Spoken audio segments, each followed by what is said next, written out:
बहुत बहुत धन्यवाद आपका।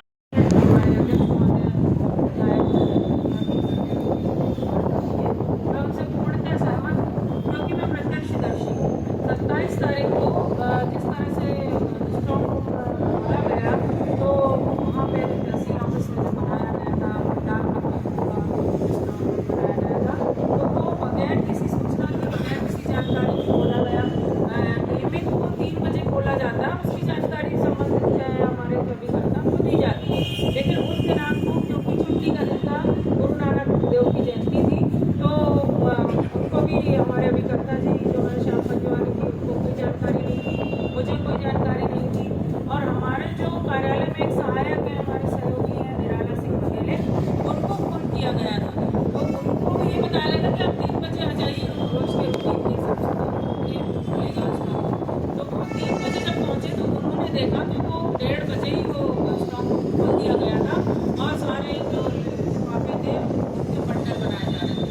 तो उन्होंने फिर इसमें आपत्ति दर्ज कराई और हमारे संगठन मंत्री शंकर पाल जी को नेता प्रतिपक्ष निवारण निर्धारित को उन्होंने तत्काल सूचना दी। ये लोग पहुँचे, इन्होंने बड़ी आपत्ति दर्ज कराई और फिर इन्होंने मुझे सूचना दी और संयोग से मैं बालाघाट में मौजूद थी, मैं भोपाल से आई थी तो मैं शहर में थी, मैं भी पहुँची। तो वहाँ पे जो तत्कालीन SDM गोपाल सोनी जी मुझे मिले, तो मैंने उनको कहा कि क्या है ये अफवाहें पूरे शहर में फैली हुई है, इस तरह से आप लोग कैसे नियम विरुद्ध तरीके से कार्रवाई कर रहे हैं, डाक पत्रों के लिफाफों के काम कर रहे हैं।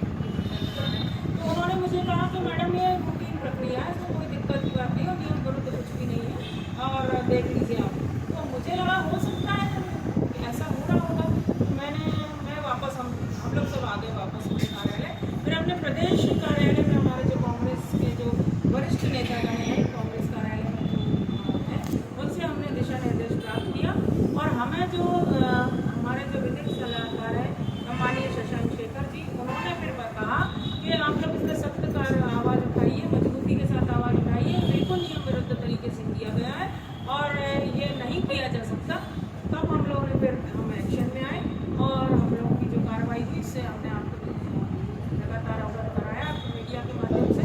तो मैं यही कहना चाहूँगी कि ये भारतीय जनता पार्टी की जो सरकार है ये दम तोड़ रही है, आखिरी सांसें ले रही है। अब ये आखिरी सांस लेते समय ये कहीं ना कहीं से एक तरह से हथकंडे अपना के अपने कोशिश कर रहे हैं कि हम इस तरह से नहीं तो इस तरीके से किसी भी तरीके से हम अपने मतलब चुनाव को जीत लें, अपने अपने क्षेत्रों में चुनाव जीत लें। और आप सभी जानते हैं कि बालाघाट विधानसभा जो क्षेत्र है वो जिला मुख्यालय की का क्षेत्र है और मध्य प्रदेश शासन के जो मंत्री हैं गौरीशंकर बिसेन कैबिनेट मंत्री वो यहाँ से चुनाव लड़ रहे हैं और उनका तो रवैया हम सभी जानते हैं, वो हर बार धांधली करते हैं, करवाते हैं। और 2013 का चुनाव आपके सामने है कि मेरा जीता हुआ चुनाव मुझे हराया गया था, इन्हीं के इशारे पर जिला प्रशासन ने मुझे चुनाव हरवाया था। ये पूरा बच्चा बालाघाट जिले का जानता है और अभी भी गौरीशंकर बिसेन जी इस मुगालते में है कि हमारी सरकार है, हमारे कमिश्नर हैं, हमारे SP हैं, जिला प्रशासन पे हम जैसा चाहेंगे वैसा हम उनसे काम करा लेंगे। तो इस कारण ये सब हो रहा है। तो मैं तो इसमें यही मांग करती हूँ, हमारे आदरणीय सभी हमारे प्रतिनिधि यहाँ बैठे हुए हैं, विधायक बैठे हुए हैं, मैं यही मांग करती हूँ, हम सभी मांग करते हैं कि ये जो कुछ भी हुआ है, अभी SDM को आपने निलंबित कर दिया, आपने तहसीलदार को निलंबित कर दिया, जो असली मेन है उनको क्यों नहीं निलंबित किया जाता है? जिला निर्वाचन अधिकारी प्रमुख होते हैं, चुनाव की प्रक्रिया को शांतिपूर्ण नियम अनुसार संपन्न कराना, निर्वाचन आयोग के निर्देश के अनुसार संपन्न कराना, ये जिम्मेदारी होती है जिला निर्वाचन अधिकारी की। और हमारे यहाँ के जो जिला निर्वाचन अधिकारी डॉक्टर गिरीश कुमार मिश्रा जी, वो गौरीशंकर बिसेन जी के इशारों पर काम कर रहे हैं और भारतीय जनता पार्टी की जो अभी जो सरकार है उसके पक्ष में काम कर रहे हैं, ये उन पे इशारों पे काम कर रहे हैं और किसी भी तरह ये के प्रकार वो गौरीशंकर बिसेन जी को भी जिताने में लगे हुए हैं, गिरीश कुमार मिश्रा जी, और हमारे बाकी क्षेत्र जो हैं अन्य 5 क्षेत्र हैं वहाँ पे भी चुनाव को प्रभावित करने में लगे हुए हैं। तो हमारी ये मांग है कि 2 अधिकारियों पे ताज गिराने से कुछ नहीं होता। अगर कार्रवाई सही करना हो, नियम अनुसार है, तो जिला निर्वाचन अधिकारी को, अब क्योंकि मतगणना ही बाकी रही, चुनाव तो हो गया, सब कुछ हो गया, अब मतगणना पे ही सबकी निगाहें हैं और मतगणना में अगर हेराफेरी होती है तो चुनाव परिणाम बहुत बुरी तरीके से प्रभावित होता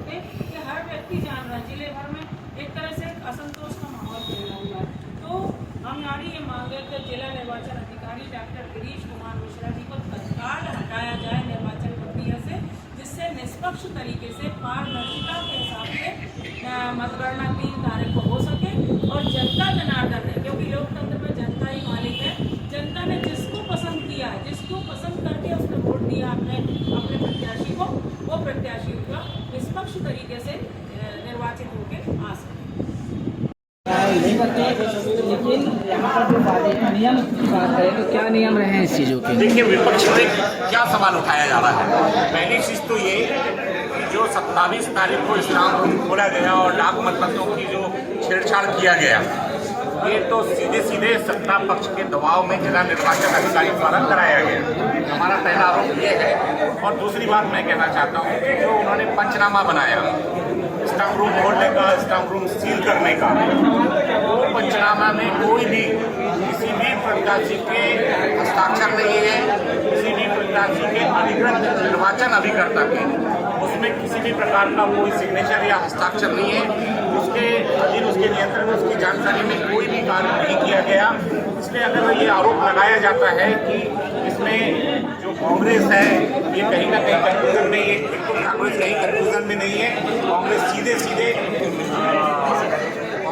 सीधे शिकायत किया, इस पर कार्रवाई चाहता है और कांग्रेस की जो शिकायत है वो जायज है, तभी तो निर्वाचन आयोग ने 2 अधिकारियों को सस्पेंड किया है। लेकिन हमारी मांग है कि जिसके नियंत्रण में, जिसके अधीन रहकर पूरी प्रक्रिया हुई, जिला निर्वाचन अधिकारी जो सत्ता पक्ष के दबाव में कार्य कर रहा था और अपने अधिकारियों से ये कृत्य कराया, वो तो अच्छी है।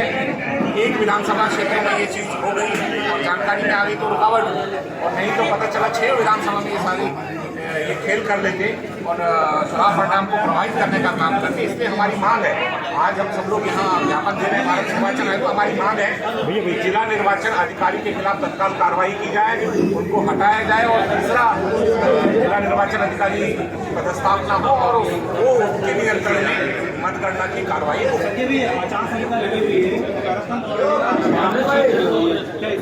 कार्रवाई नहीं होनी चाहिए? बिल्कुल होना चाहिए। देखिएगा, सीधी सी बात यह है कि जिला निर्वाचन कोई भी धारा 144 लागू होती है तो अगर कोई भी कार्यक्रम होते हैं तो बिना जिला निर्वाचन अधिकारी के अनुमति के वो कार्यक्रम नहीं हो सकते। और वो कार्यक्रम के आयोजक स्वयं थे, वो जो नहीं कराया जाना चाहिए था। जब आप अभी हमारे जो सामाजिक मेले लगते हैं, धार्मिक मेले लगते हैं, कार्तिक पूर्णिमा के अवसर पर आप उन सारे मेलाओं को स्थगित कर दिए और आप मैराथन करा रहे हैं, तो सरासर गलत है। एक आखिर राजन जी ने बयान दिया कि बैलेट पेपर में कोई छेड़खानी नहीं है, कांग्रेस कितनी संतुष्ट है इस बयान में? देखिए भाई, हम निर्वाचन आयोग कृपया हमारे चैनल जबलपुर दर्पण जेडी न्यूज को सब्सक्राइब करें व आई बेल को दबाना न भूले ताकि हम आपके लिए लगातार शहर से जुड़ी खबरें आप तक पहुंचाते रहे। धन्यवाद।